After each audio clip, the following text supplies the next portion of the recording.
Why did Jesus send his disciples away from him?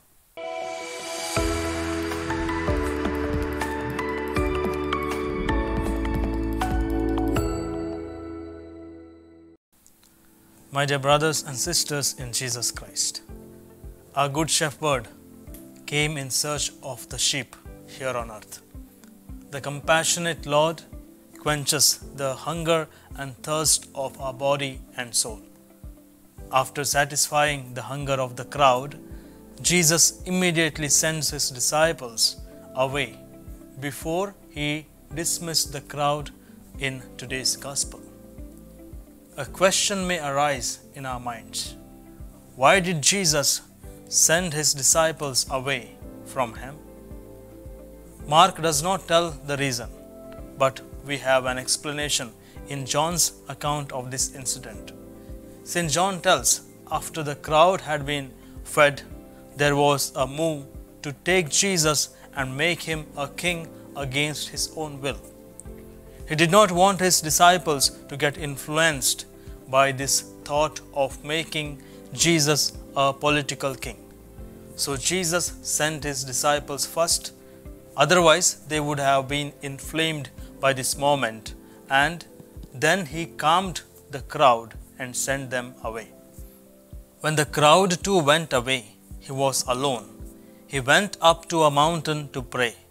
A lot of things were going on in his mind.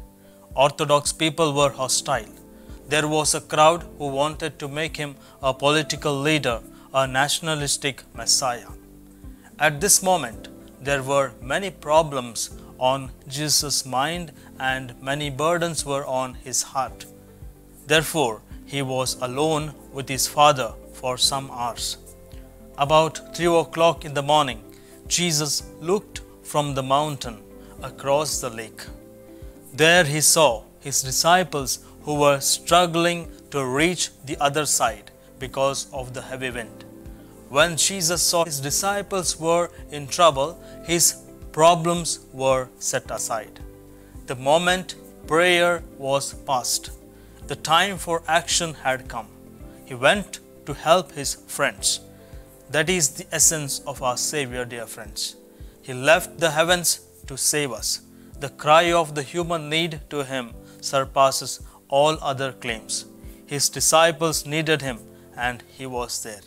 When Jesus came to them, the storm became calm. St. Augustine, commenting on this incident, he says, "He came treading the waves, and so he puts all the swelling tumults of life under his feet." And he adds, "Christians, why are you afraid?" Dear friends, it is the fact when Christ is there, the storm becomes calm. The tumult becomes peace. The undoable becomes doable. The unbearable becomes bearable. And men pass their breaking point and do not break. To walk with Christ is for us also the conquest of the storm. Let us not get influenced by the noise of the world.